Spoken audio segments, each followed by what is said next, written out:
가지에 푸른 열매처럼 하나님의 귀한 축복이 삶에 가득히 넘쳐날 거야. 너는 어떤 시련이 와도 능히 이겨내 나갈 날이 있어. 전능하신 하나님께서 너와 언제나 함께 하시니 너는 하나님의 사랑, 아름다운 하나님의 사랑. 나는 너 위해 기도하며 내 길을 축복할 거야. 너는 하나님의 선물, 사랑스러운 하나님의 열매, 주의 품에 꽃 피운 나무가 되어줘. 너는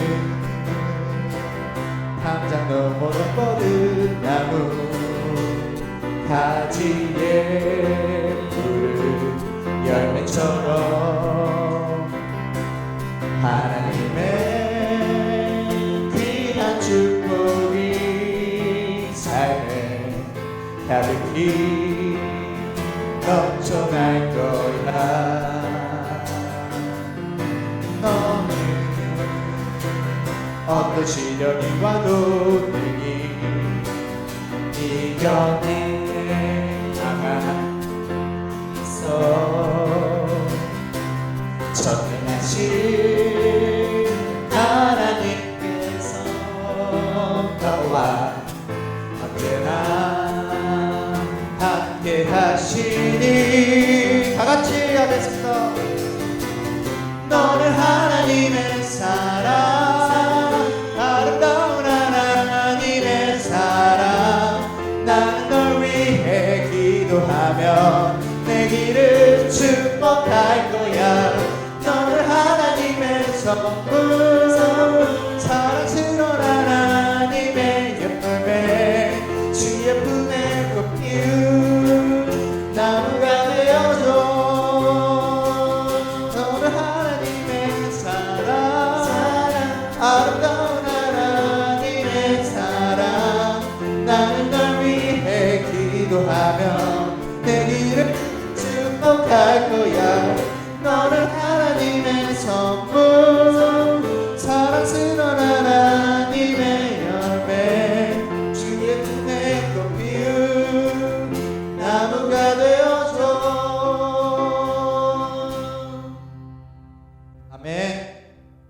다음 찬양은 주를 위한 이곳에입니다. 주를 위한 이 성전에 하나님께서 함께 하시기를 믿습니다.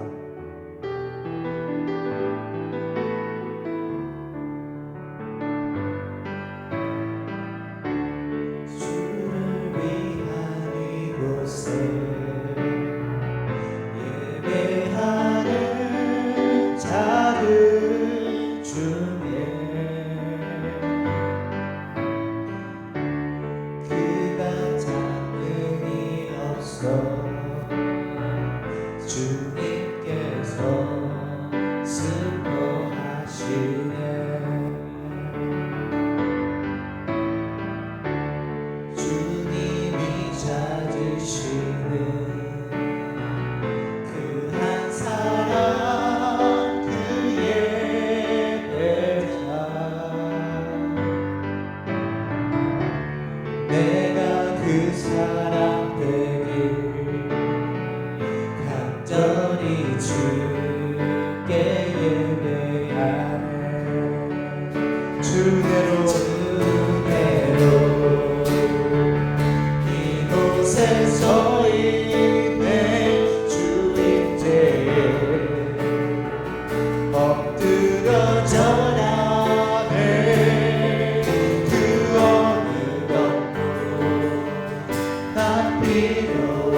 난 필요 없네.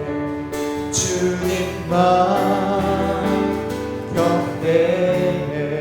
주를 위한 이곳에, 주를 위한 이곳에 예배하는 자들 중에 그가 찾는 이어서 주님께서 슬퍼하시네. 주님이 찾으시는, 주님이 찾으시는 그 한 사람, 그의 배자. 내가 그 사람 되길 간절히 주께 예배하네. 은혜로 이곳에 서 있네. 주인께에 엎드려 절하네. 그 어느 것도 난 필요 없네. 주님만 경배해. 주 은혜로 이곳에 서 있네. 주인께에 엎드려 절하네. 그 어느 것도 난 필요 없네. 주님만 경배. 주 은혜로, 주 은혜로 이곳에 서 있네. 이곳에 서 있네. 주 임재 엎드려 절하네. 그 어느 것도 난 필요 없네. 주님만 경배해. 주 은혜로, 주 은혜로 이곳에 서 있네. 이곳에 서 있네. 주 임재에 엎드려 절하네. 그 어느 것도 난 필요 없네. 주님만 경배해. 다 같이 기도하는 시간 갖겠습니다. 하나님 아버지, 감사합니다. 오늘도 하나님의 성전에 나와 이렇게 예배와 찬송과 찬양을 드립니다. 하나님 아버지, 이 주를 위한 이곳에, 주를 위한 이 성전에 하나님이 함께하여 주시옵소서. 하나님 아버지, 하나님이 찾으시는 사람이 저희가 되길 원합니다. 저희 이 교회가 되길 원합니다. 하나님 아버지, 간절히 주께 예배하오니 하나님 기뻐 받아주시옵고 주 은혜로 이곳에 서 있게 하여 주시옵소서.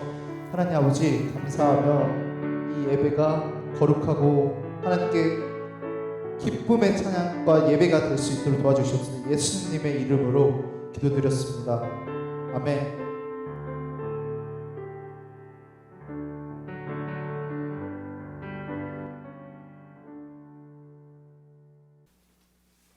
하나님이여, 주는 나의 하나님이시라. 내가 간절히 주를 찾되 물이 없어 마르고 황폐한 땅에서 내 영혼이 주를 갈망하며 내 육체가 주를 앙모하나이다. 내가 주의 권능과 영광을 보기 위하여 이와 같이 성소에서 주를 바라보았나이다. 주의 인자하심이 생명보다 나음으로 내 입술이 주를 찬양할 것이라. 이러므로 나의 평생에 주를 송축하며 주의 이름으로 말미암아 나의 손을 들리이다. 사랑과 은혜가 많으신 하느님, 저희를 이 시간에 이 예배의 복된 자리로 불러주시고 주님을 예배할 수 있는 귀한 은혜 주신 것 주님 감사합니다. 주님, 이 시간을 통하여서 우리 주님을 찬양하며 경배하는 시간 되게 하시고 우리의 삶의 주인 되시는 주님 높이는 귀한 시간 될 수 있도록 주님 이끌어 주옵소서. 성령 하나님께서 이 시간을 주장하시고 우리 각자의 심령을 주께서 붙들어 주옵소서. 감사와 영광을 주님께 홀로 드리오며 우리 주님 되시는 예수 그리스도의 이름으로 기도합니다. 아멘.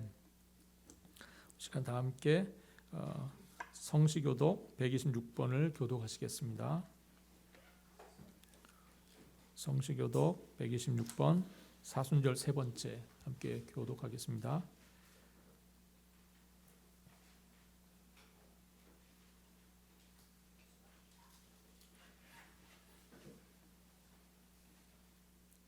여호와여, 나의 영혼이 주를 우러러 보나이다.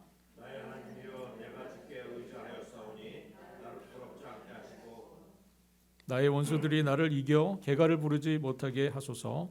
주를 바라는 자들은 수치를 당하지 아니하려니와 까닭없이 속이는 자들은 수치를 당하리이다. 여호와여, 주의 도를 내게 보이시고 주의 길을 내게 가르치소서. 주의 진리로 나를 지도하시고 교훈하소서. 주는 내 구원의 하나님이시니 내가 주를 부르리이다. 여호와여, 주의 공률하심과 인자하심이 영원부터 있었사오니 주여 이것을 기억하옵소서.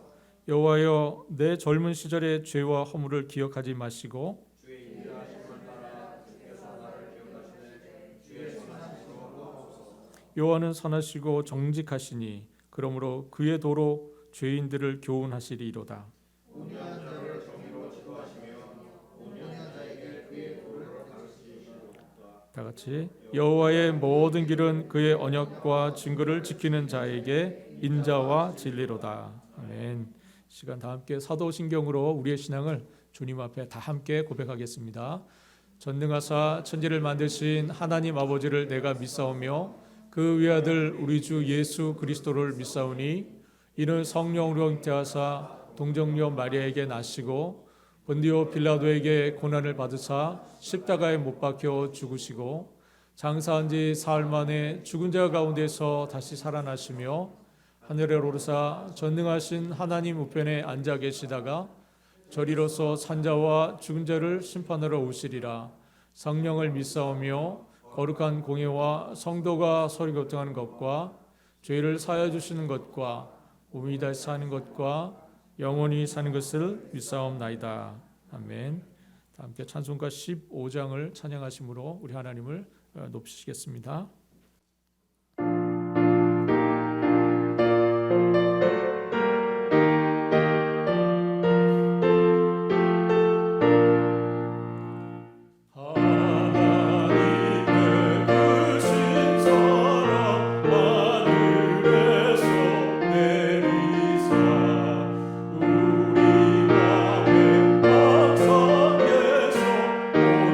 온전하게 하소서.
창조하시고 주관하시는 우리들의 하나님, 귀하신 그 이름, 우리들의 주님이신 예수 그리스도께 이 시간 모든 영광과 존귀를 올려드리길 원합니다.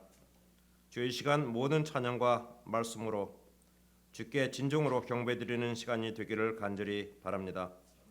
이 시간 이곳에서 예배드리는 저희들이나 또 다른 곳에서 주께 예배드리는 모든 심령마다 같이 하여 주셔서 주의 은혜 가운데 신령과 진정으로 드려지는 예배가 되게 하시옵소서.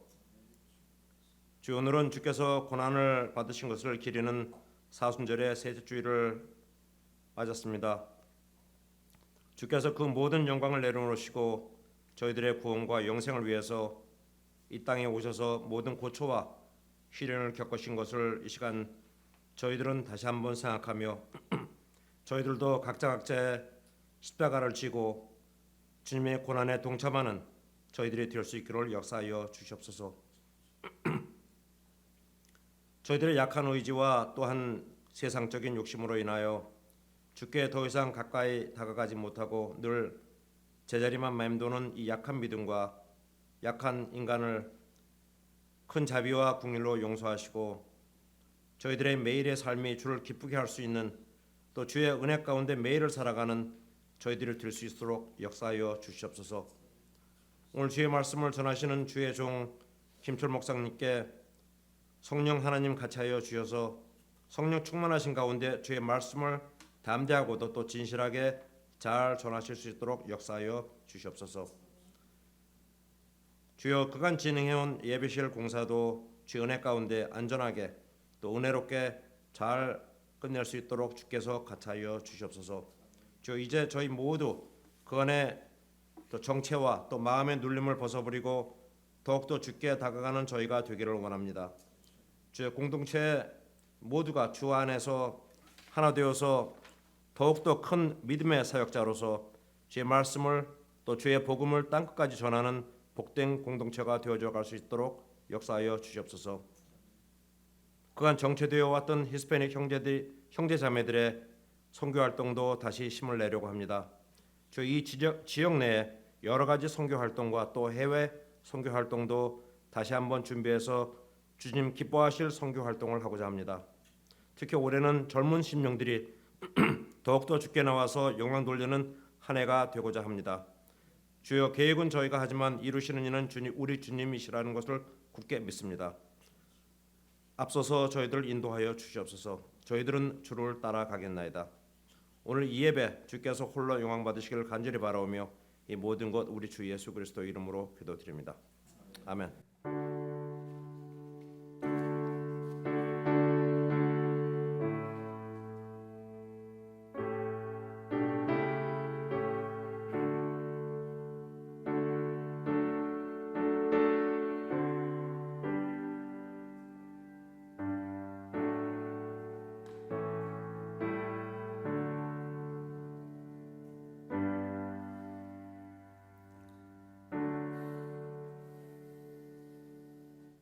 이 시간 준비하신 예물을 드리는 시간입니다. 준비하신 예물을 두고 우리 다 함께 찬송가 1장으로 만복의 근원 되시는 우리 하나님 함께 찬양하겠습니다. 만복의 근원 하나님 온 백성 찬송 드리고 저 천사여 찬송하세 찬송 성부 성자 성령 아멘. 사랑하는 주님, 저희의 삶에 주신 많은 은혜들을 저희가 감사한 가운데 또 기쁨 가운데 헤아려서 이 예물을 주님 앞에 드립니다. 주님께서 홀로 받으시고 영광을 거둬 주시기를 간절히 원합니다.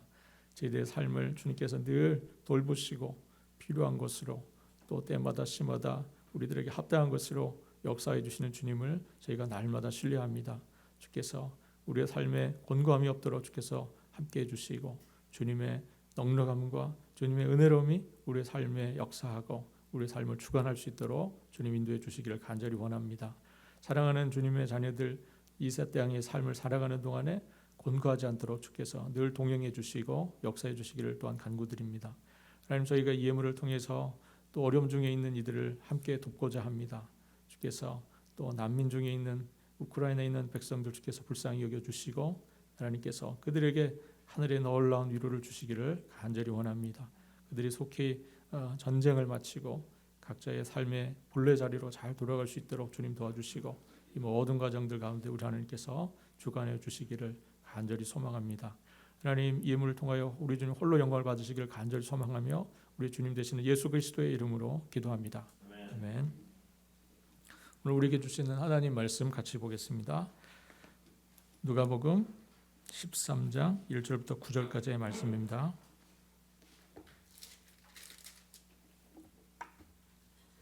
누가복음 13장 1절에서 9절까지의 말씀을 함께 보겠습니다. 신약성경 116쪽입니다. 신약성경 116쪽. 누가복음 13장부터 9절까지 13장 1절부터 9절까지 한 절씩 교독을 하겠습니다. 제가 먼저 1절을 읽겠습니다. 그때 마침 두어 사람이 와서 빌라도가 어떤 갈릴리 사람들의 피를 그들의 제물에 섞은 일로 예수께 아뢰니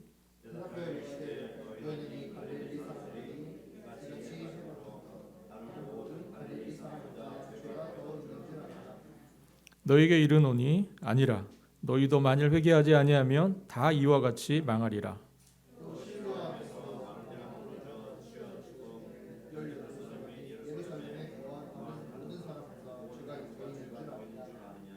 너에게 이르노니 아니라 너희도 만일 회개하지 아니하면 다 이와 같이 망하리라.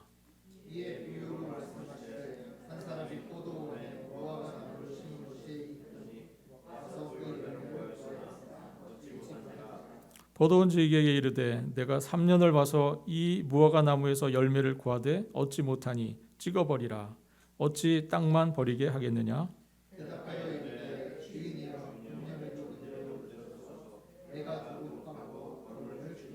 함께 읽겠습니다. 이후에 만일 열매가 열면 조건이와 그렇지 않으면 찍어버리소서 하였다 하시니라. 아멘. 우리 속담에 아니 땐 굴뚝에 연기 나랴 하는 속담이 있습니다. 너무나 잘 아시는 속담이실 텐데 이 속담의 의미는 아마 이런 걸 겁니다. 모든 결과에는 원인이 있다 하는 거죠. 모든 나타난 결과에는 분명히 뭔가 원인이 있을 거다 하는 이야기죠. 굉장히 우리가 이걸 이제 인과론이라고 하죠. 결과가 있으니까 그 어떤 결과에 대해서 분명히 어떤 원인이 그 안에 있을 거다 하는 겁니다.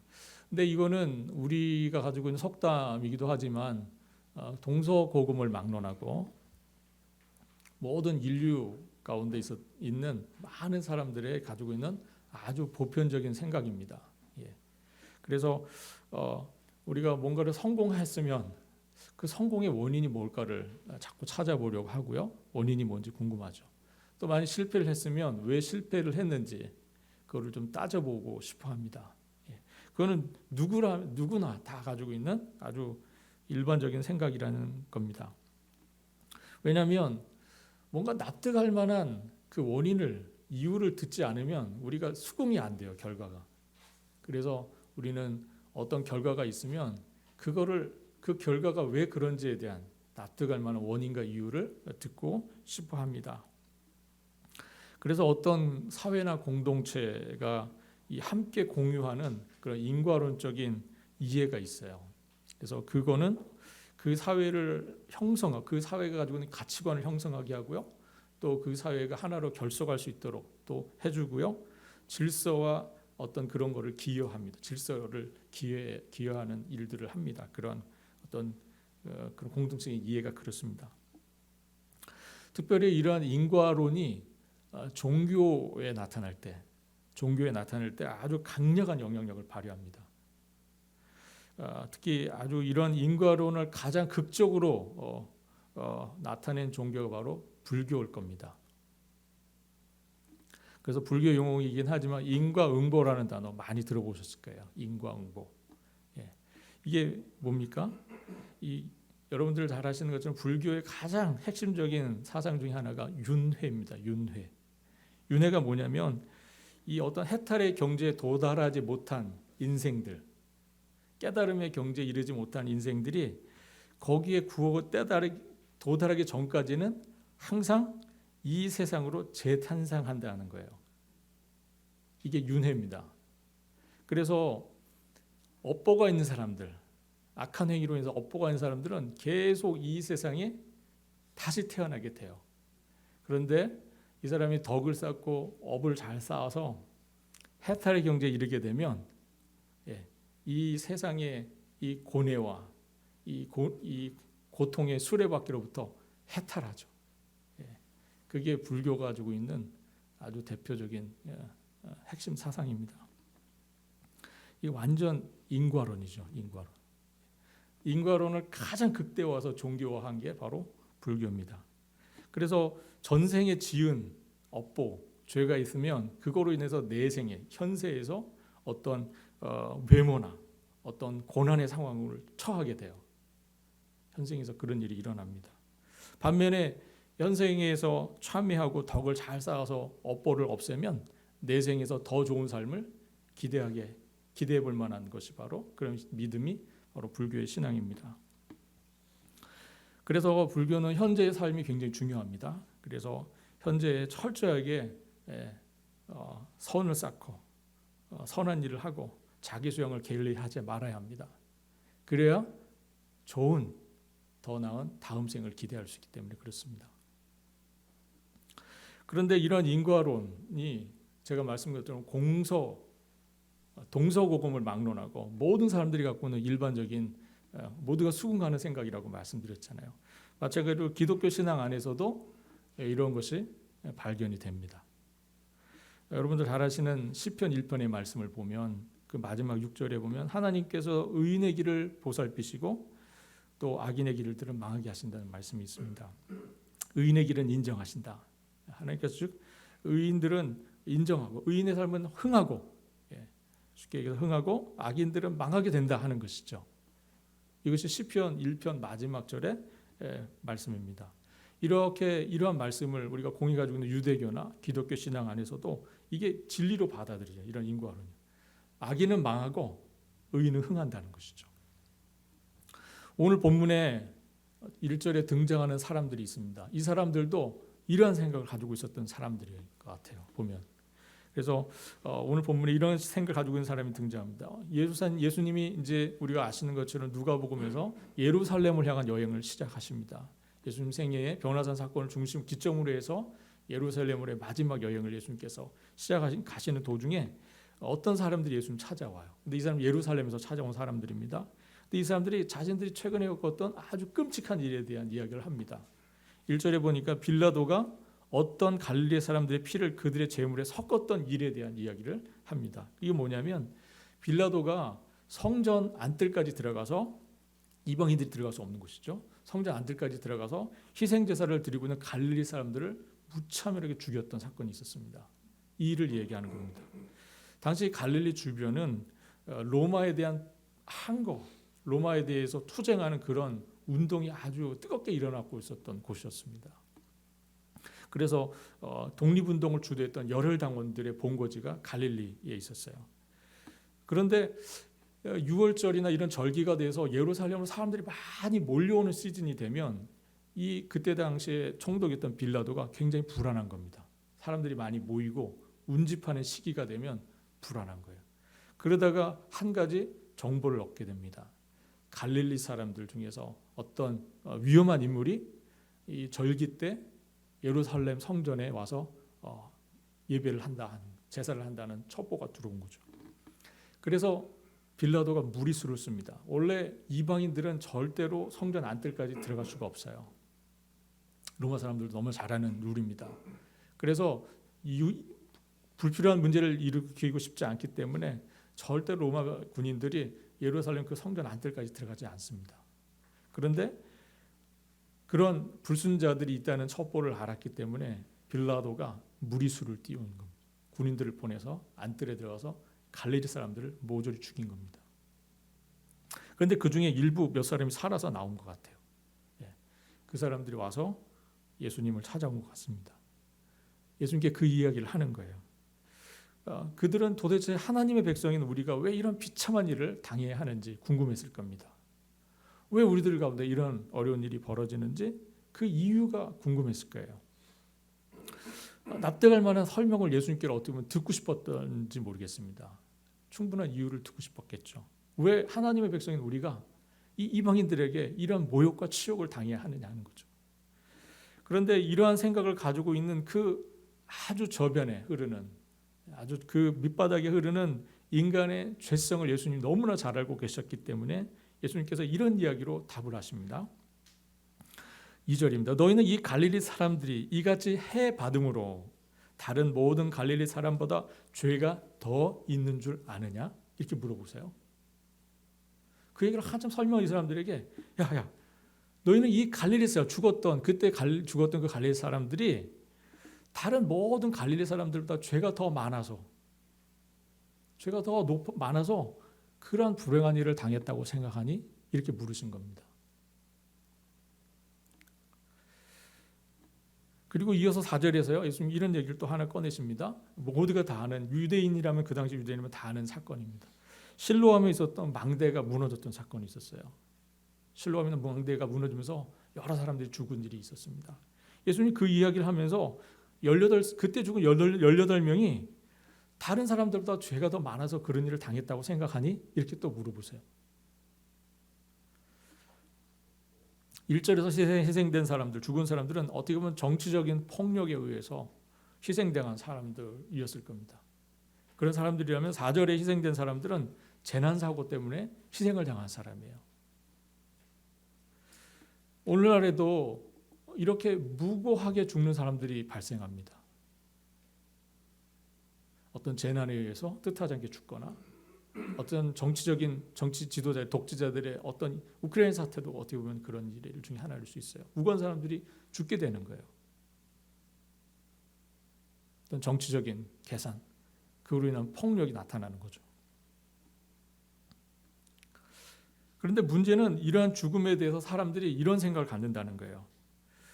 대개 사람들이 그들이 그렇게 희생당한 거, 그들이 그렇게 죽은 거는 어떻게 보면 그들의 죄에 대한 정당한 심판이라고 생각하는 겁니다. 이렇게 극단적인 상황으로 얘기되지는 않았지만 예수님의 제자들이 어떤 나면서부터 소경된 자를 이야기하면서 저 사람이 저렇게 장애우로 태어난 이유가 그들의 부모의 죄 때문입니까? 이렇게 물어보잖아요. 그 사람의 죄입니까? 그들의 부모의 죄 때문에 저 사람이 저렇게 태어난 겁니까? 사람들은 어떤 나타난 일에 대해서 그러한 생각들을 갖고 있다는 거예요. 예수님께서 이 문제를 이야기하시는 겁니다. 그러면서 그러한 재난 속에서 살아남은 사람들은 어떻게 보면 그들보다 죄가 덜해서 살아남았다. 그들보다 죄를 덜 지어서 그나마 조금 착하게 살아서 그 어려움을 피할 수 있었다. 이렇게 생각했다는 겁니다. 이러한 생각은 욥이 당하고 있는 고난에 대해서 욥을 찾아와서 얘기했던 소위 경건한 그의 친구들의 생각 속에서도 있었어요. 너가 분명히 하나님께 죄를 지었기 때문에 하나님께서 이런 고난을 너에게 주는 거야. 그러니까 너는 빨리 회개해. 그게 욥을 찾아왔던 친구들의 한결같은 생각이었습니다. 그 상황 속에서 욥은 억울함을 호소하죠. 억울함을 호소합니다. 마치 친구들은 자신들이 도덕적으로 우위에 있는 것이냐 친구를 훈계하는 거예요. 야, 너가 지금 이런 고난 속에 있는 거는 너가 하나님께 죄를 지어서야. 빨리 회개해야 돼. 이렇게 얘기를 하는 거죠. 이런 말들은요. 정말 비참한 일을 겪은 사람들 2번 죽이는 겁니다. 정말.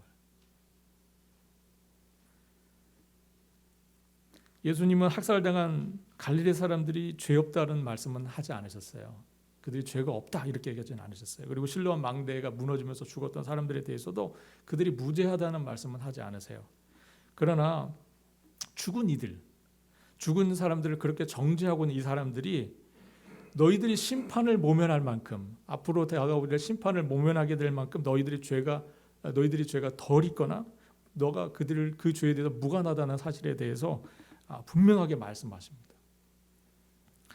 죄로 말하자면 죄의 문제로 말하자면 로마서의 말씀처럼 이미 죽은 자나 살아남은 자나 모두가 다를 게 없다는 거예요. 주님의 말씀. 누구의 죄가 덜해서 살아남았고 누구는 죄가 더 있어서 죽은 것이 아니라는 주님의 말씀이십니다. 다만 예수님은 두 차례 걸쳐서 아주 힘주어 강조하여 말씀하신 게 있어요. 뭐라고 말씀하십니까? 바로 3절과 5절이죠. 너희도 회개하지 않으면 다 이에 같이 망할 것이다. 내가 분명히 말하는데 너희도 회개하지 않으면 너희도 이렇게 망하게 될 것이다. 사람들은 대개 죄의 문제를 직면하게 되면 그 죄의 문제를 딱 직면하기보다는 핑계를 대고 둘러대고 그래도 나는 저 사람보다는 죄를 좀 덜 지은 사람이라고 얘기하려고 합니다. 자꾸. 딱 죄의 문제를 직면하지 않아요. 다 회피하고 피하고 숨기고 하려고 합니다. 최초의 아담이 그랬죠. 하와가 그랬습니다.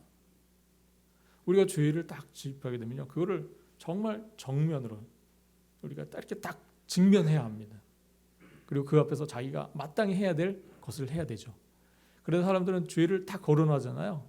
그러면 다 회피하려고 합니다. 핑계대고 둘러대고 그러면서 나는 그래도 저 사람보다 조금 더 낫지 않냐고 이야기를 자꾸 하려고 한다는 것입니다.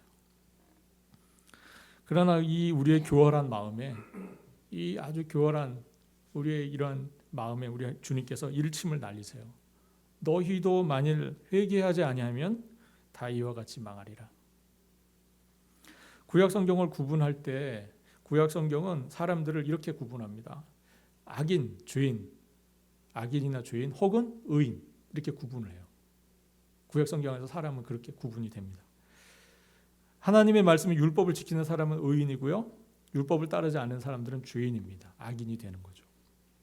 의인들은 형통할 것이고요. 악인들은 반드시 심판을 받는다는 것이 어떤 구약 신앙의 기본 틀입니다.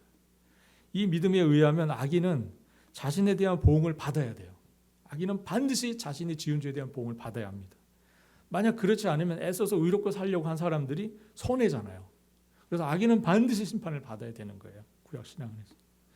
악명 높기로 아주 유명했던 니느웨 사람들이 있었습니다. 이 사람들은 굉장히 악명 높은 사람들이에요. 잔인한 사람들이죠. 그런데 이 니느웨 사람들을 망하지 않고 용서하시겠다는 하나님의 이 마음에 대해서 요나가 인정할 수가 없었어요. 그렇게 무자비한 사람들, 그렇게 많은 사람들에게 무차별하게 폭력을 가했던 사람들, 이 사람들을 용서한다고? 요나는 정말 자기의 이 신앙 가치관 안에서 정말 하나님을 이해할 수 없었습니다. 그래서 막 분노합니다. 하나님 앞에. 어떻게 악인이 용서를 받을 수 있냐고. 악인은 심판을 받아야죠. 왜 악인이 용서를 받습니까? 있을 수 없는 일이라는 거예요. 요나는요. 정의로우신 하나님이시라면 반드시 악인에 대해서 심판을 집행하셔야 한다는 겁니다. 하나님은 니느웨 사람들 용서하기로 하시죠.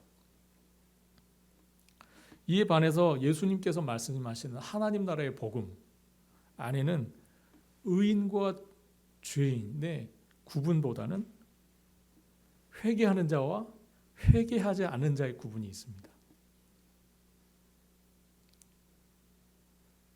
예수님에게는 율법을 잘 지키는 의인과 율법을 어겼던 죄인들이 구분되는 게 아니라 예수님 보실 때는 회개한 자와 회개하지 않은 자가 구분되셨어요. 생명과 죽음을 판가름하는 기준, 그것은 죄의 유무에 있지 않고 회개 여부에 있다는 것입니다. 그가 회개한 자인가 그렇지 않은 자인가 하는 겁니다. 이방인들을 위해서 기록된 복음서인 누가복음은요, 특별히 이 점을 아주 강조하여서 우리에게 설명합니다. 특별히 우리가 누가복음 15장에 보면 탕자의 비유가 있죠. 탕자의 비유를 보면 용서받을 수 없는 죄를 지은 작은 아들에게 아버지가 죄를 추궁하지 않습니다. 죄를 추궁하지 않아요. 단지 그가 돌아왔다는 사실, 그가 회개하여서 자기의 삶을 돌이켰다는 사실, 돌아왔다는 사실이 아버지에게는 중요합니다. 또 잃어버린 양을 찾는 목자의 비유가 15장에 나와요. 누가복음 15장에. 99마리의 양을 두고 이 한 마리 양을 찾기 위해서 목자가 온 들녘을 헤맵니다. 그러면서 주님께서 이런 말씀을 하세요. 99명의 의인이 존재하는 것보다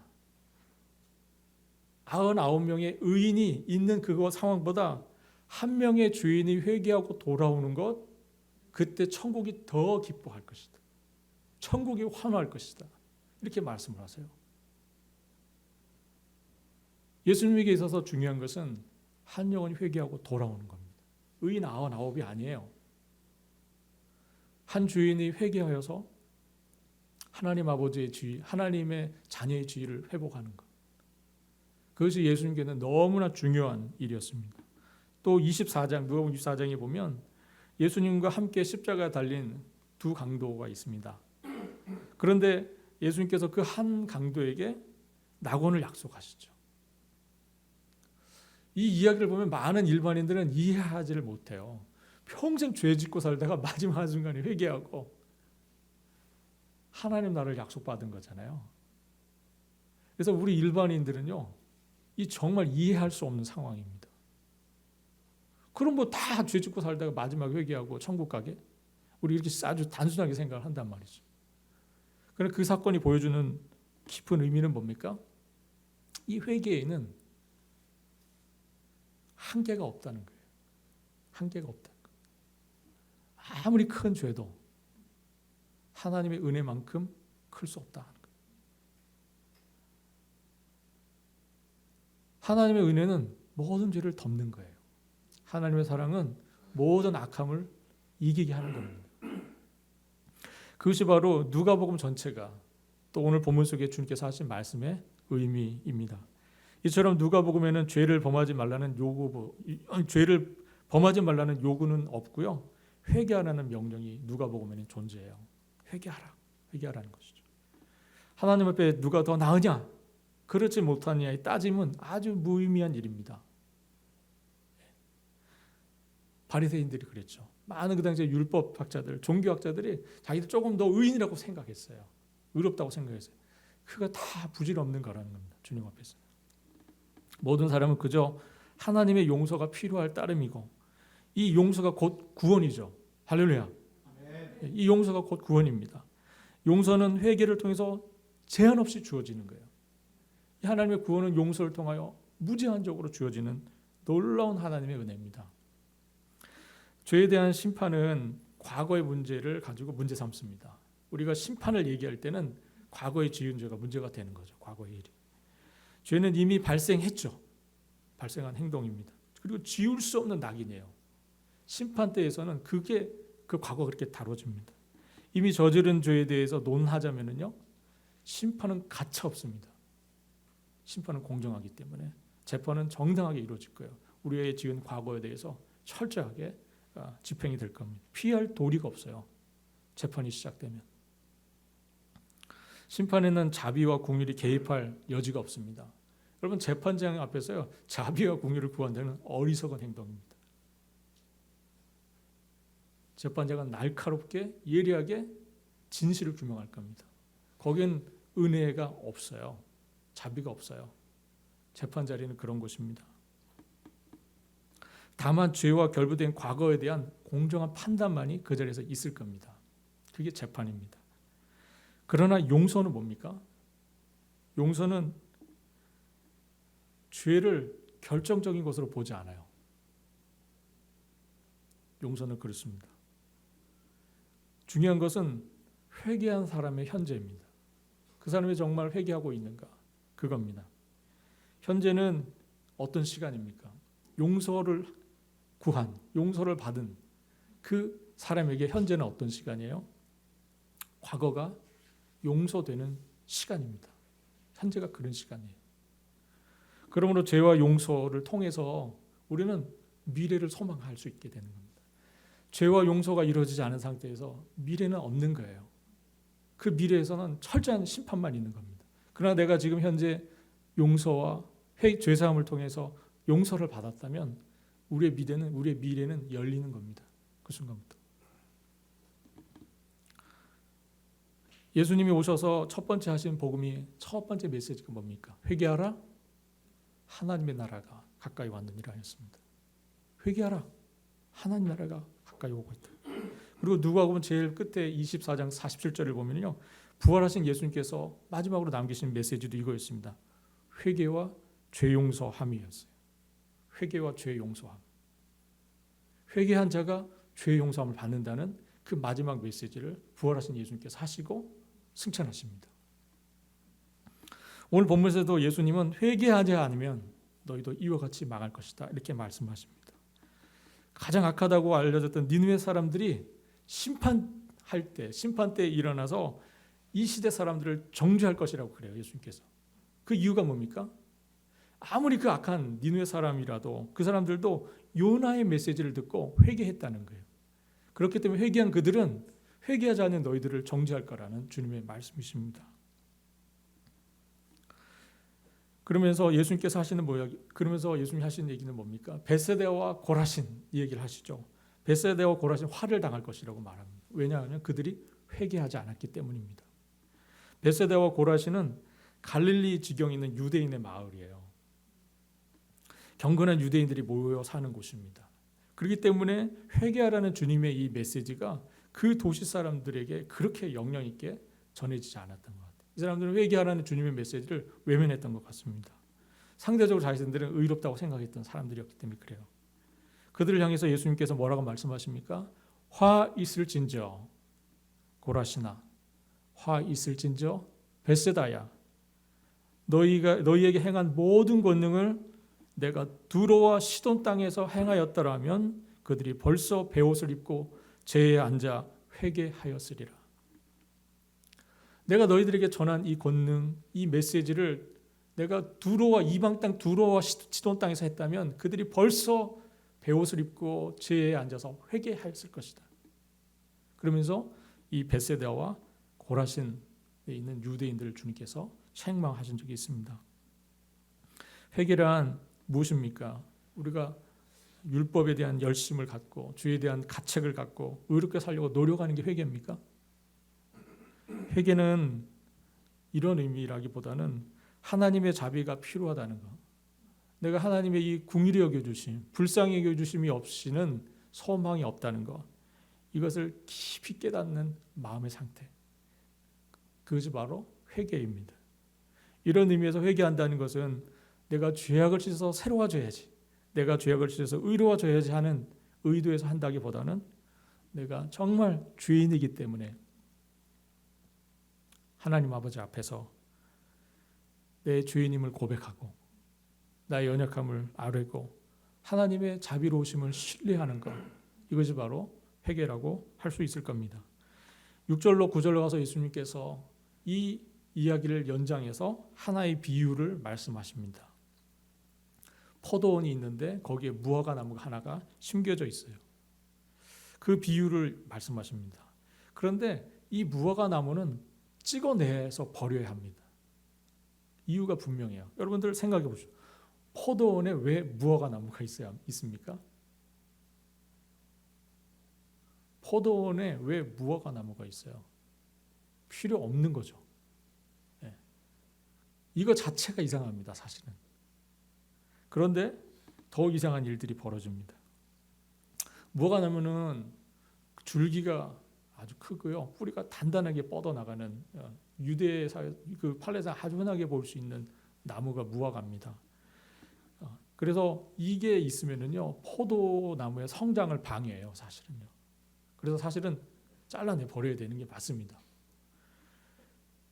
그런데 놀랍게도 더 황당한 거는 이 무화과 나무가요, 주인이 와서 3년째 열매를 구했는데 3년째 열매가 없는 거예요. 유대인의 기준에서 볼 때 시간적으로 이 무화과 나무가 존재해서 시간적으로 한 8년쯤 된 겁니다. 유대인들은 5년이 지나서 열매를 얻기 때문에 그래요.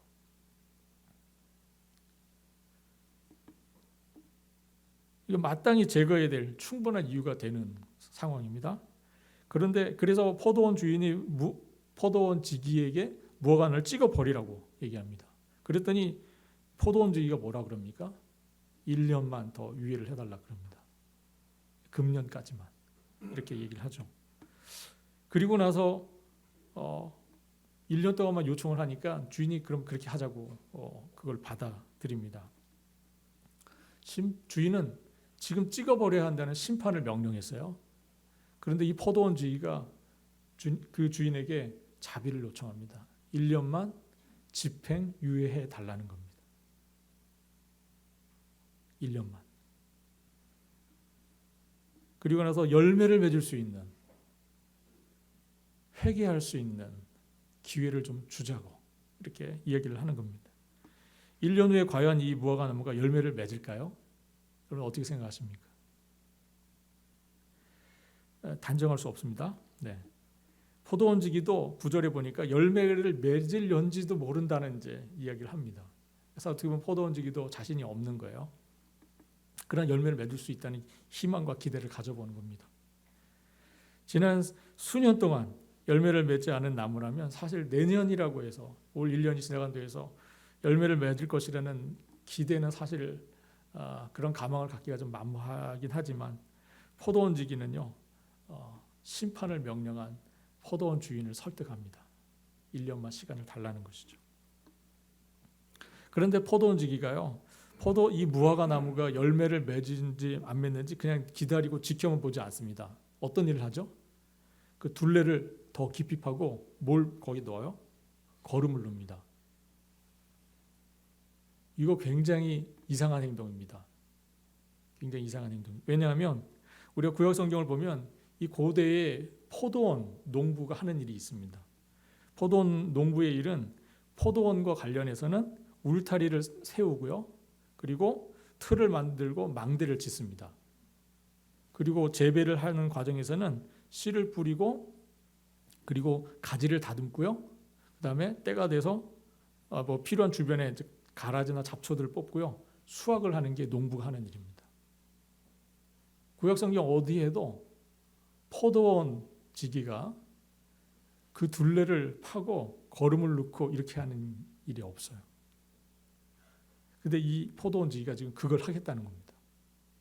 굉장히 이상한 행동이죠. 굉장히 이상한 행동. 그런데 이런 이상한 행동은 누가복음에서도 많이 나타납니다. 포도원 지기의 이러한 이상한 행동. 여러분 앞서도 말씀드린 99마리의 양을 들판에 두고 잃어버린 한 마리 양을 찾으러 나선 그 목자가 정상입니까? 정상이 아니죠. 이 행동은 상식적이지 않습니다. 또 자기의 재산을 받아서 상속해야 될 모든 재산을 가지고 나가서 다 허랑방탕해버렸던 그 아들, 그 둘째 아들 돌아오는 거 마을 어귀에서 지켜보면서 기다리고 있는 이 아버지의 행동은 또 정상입니까? 정상이 아니죠. 이상한 겁니다, 사실. 어울리지 않는 행동이에요. 또 용서와 은혜를 베푸시는 그리스도께서 십자가를 지고 가시는 일은 또 어떻습니까? 저와 여러분이 예수께서 십자가를 지고 죽으셔야 할 만큼 저와 여러분이 그렇게 가치가 있고 그렇게 쓸모가 있는 존재입니까? 주님이 왜 저와 여러분을 위해서 십자가에 죽으셔야 되죠? 이 일은 정상적인 일입니까? 누가 여러분들을 위해서 죽는 일이 상식적인 일이에요? 그렇지 않습니다. 굉장히 이상한 행동이에요.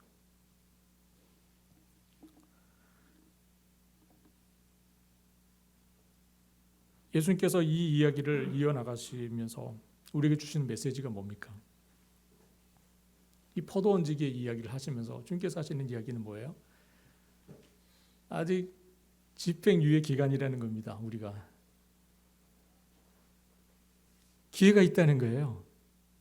아직 심판이 시행되지 않았다는 이야기입니다.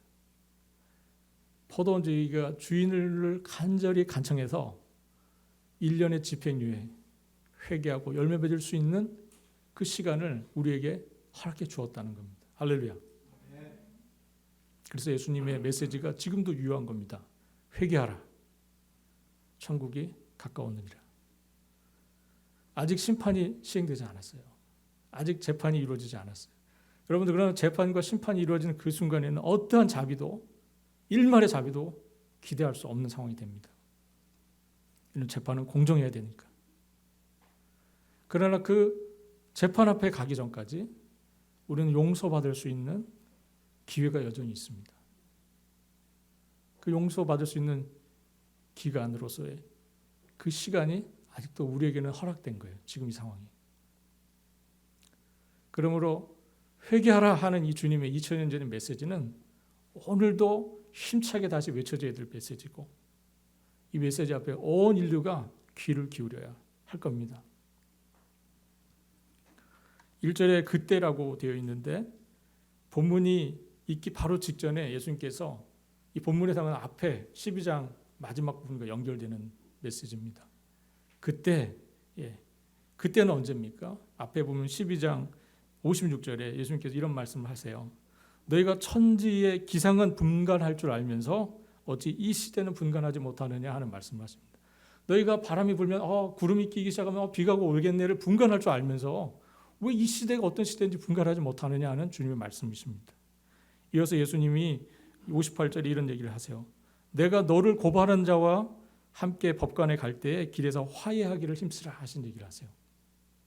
내가 고발당했을 때, 너를 고발하는 사람과 갈 때, 법관에게 갈 때, 재판장에 가기 전까지 아직 기회가 있잖아. 그때 그 사람하고 화해하라는 거예요. 이 두 말씀의 요지는 뭡니까? 우리가 분간해야 될 이 시대의 상황은 뭐라는 겁니까? 그것은 바로 지금이 회개해야 할 때라는 거예요. 화해해야 할 때라는 겁니다. 지금이 바로 화해하고 회개를 해야 될 때라는 그 시간이라는 것을 우리 주님께서 말씀하신 겁니다. 예수님께서 나사렛 회당에서 첫 번째 메시지를 선포하실 때도 이사야서의 말씀을 인용하여서 말씀을 전하셨어요. 그 메시지의 그 마지막 구절이 뭡니까? 주 은혜의 해를 전파하게 하셨습니다는 거예요. 주의 은혜의 해를 전파하게 하심이라 하는 말씀입니다.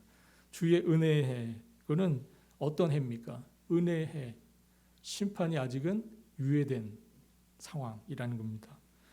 회개를 통한 죄 용서의 은혜가 작동하고 있는 그 해입니다. 그 시간이라는 거죠. 오늘 본문 속에서는 무화과 나무에게 주어진 1년입니다. 포도원지기가 주인을 선택하여서 자비로 얻은 1년의 그 집행유예 기간, 그것이 주님의 은혜의 해입니다. 주님이 이 은혜의 해를 선포하기 위해서 이 땅에 오셨다는 것이죠. 이는 회개가 긴박하게 요구되고 있다는 의미이고요.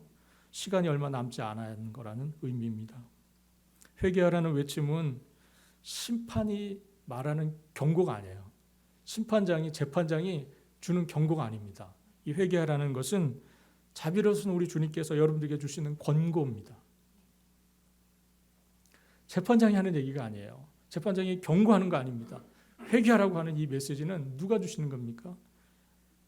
은혜로우신 우리 주님께서 주시는 권고입니다. 이 권고가 어느 때보다도 크게 울려지는 시기가 바로 우리가 지키고 있는 사순절 기간입니다. 고린도서 6장 2절 말씀, 이르시되 내가 은혜 베풀 때에 너에게 듣고 구원의 날에 너를 도왔다 하셨으니 보라 지금 은혜 받을 만한 때요 보라 지금은 구원의 날이로다. 길지 않은 1년의 집행유예 기간이 은혜로 우리에게 주어졌습니다. 이 사순절 기간을 통해서 통회하는 회복이, 통회하는 복이, 심령이 정말 가난해지는 축복이 우리 모두에게 있기를 축원합니다. 기도하겠습니다. 하나님 아버지, 오늘 이 말씀을 통해서 저희들에게 다시 한번 이 사순절의 기간을 통해서 주신 은혜들을 저희가 기억합니다. 주님, 회개하라, 하나님의 나라가 가까웠느니라 하시는 주님의 말씀, 경고가 아니라 우리를 향하신 주님의 사랑의 메시지요, 우리를 향하신 주님의 놀라운 은혜의 메시지임을 저희가 이 시간 기억합니다.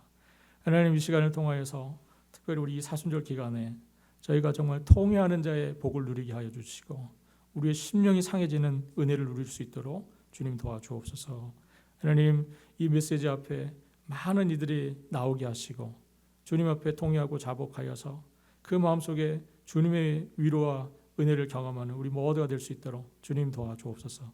여전히 유효한 주님의 이 메시지, 회개하라 하시는 주님의 말씀 앞에 많은 이들 자복하는 역사 일어나게 하여 주옵소서. 감사드리며 우리 주님 되시는 예수 그리스도의 이름으로 기도합니다. 아멘. 함께 찬양하겠습니다. 찬송가 251장입니다.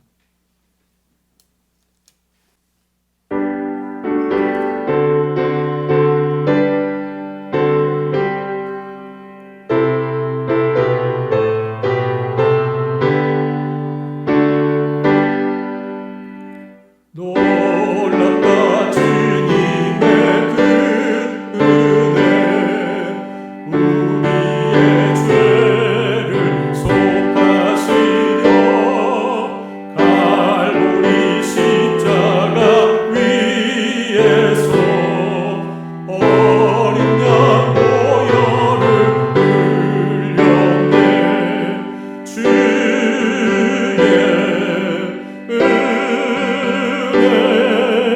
우리의 죄를 다시 섭네. 주의 은혜 우리의 죄를 다시 섭네. 죄악은 성난 파도 같이 우리 영혼을 위협하나 헤아릴 수 없는 주 은혜 십자가에서 보이셨네. 주의 은혜 우리의 죄를 다시 섭네. 주의 은혜